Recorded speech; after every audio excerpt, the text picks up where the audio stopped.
Alright, my good people, and welcome back to Anointed Lady TV, your number one channel for legitimate news on politics and many other koko wey dey sup for inside this our green white green country wey be Nigeria.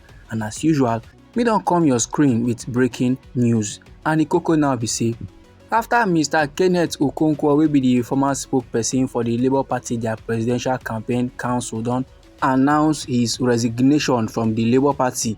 He not only call on our President Bola Ahmed Tinubu plus Mr. Peter Obi of the Labour Party and the former Vice President wey be Atiku Abubakar of the People's Democratic Party, so they step aside from the 2027 presidential election.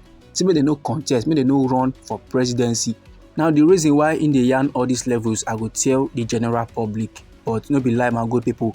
He get one statement wey they made available on Tuesday, maybe the 11th day of February for this year 2025, and for inside that statement, Mr. Kenneth Okonkwo they talk about his resignation, and in the yarn say the thing will take effect from the 25th day of February for this year 2025, and after that date he will be very much free to join other like-minded Nigerians in shaping the future of this our green white green country wey be Nigeria.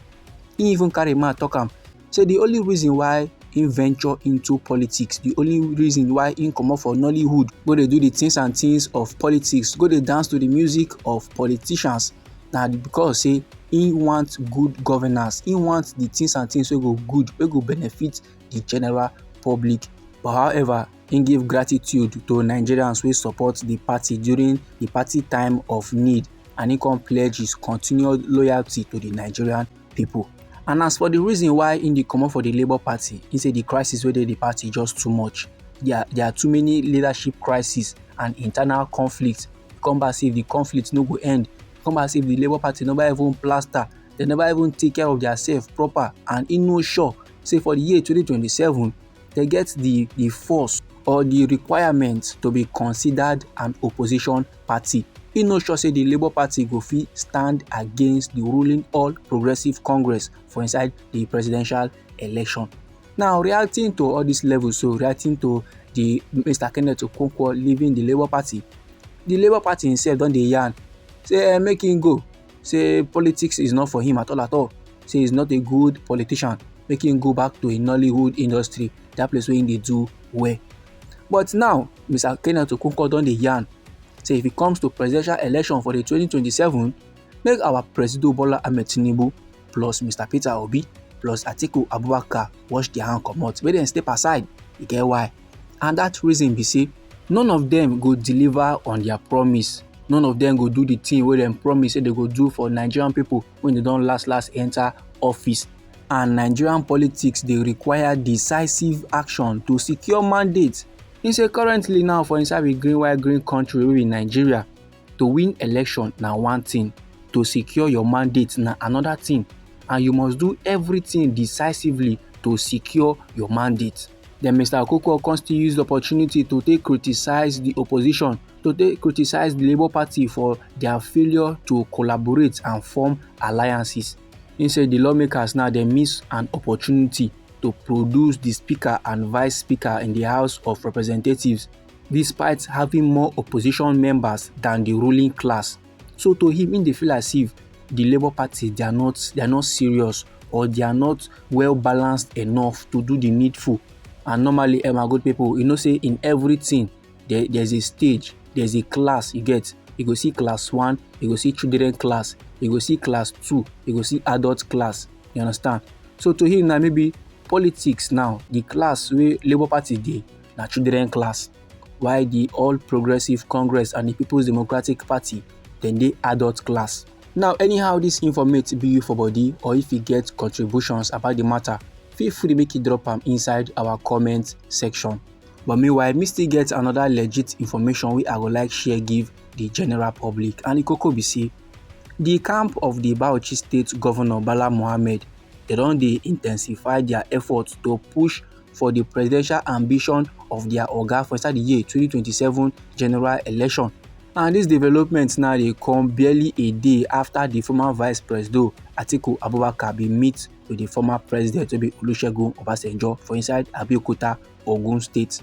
Now we all know say when it comes to the People's Democratic Party and their presidential tickets ahead of the 2027 general election, the strong contenders as a men wey dey pursue the ticket well pass na both Atiku Abubakar and Bala Mohammed.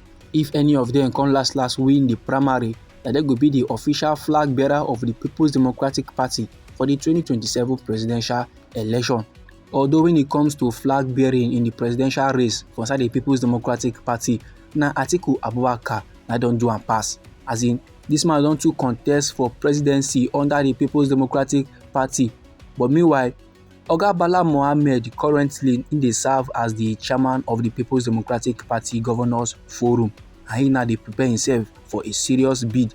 He now dey do the necessary to make sure say when it comes to 2027 flag bearing, when it comes to the person wey go represent the People's Democratic Party for the presidential race, na him Bala Mohammed na go be the candidate. And my good people, more no forget say Bala Mohammed na northerner, Atiku Abubakar na also northerner. So if last any of these men come win the primary and last countrymen come elect them as president, power don automatically go back to the north. And that will come prove say the way power take dey rotate for this our green nation wey be Nigeria, so e no make sense at all. Na the northerners na don too hold power. Na Hausa people na don too hold power for this our nation Nigeria. Other zones dey barely hold power for our nation, and e no make sense.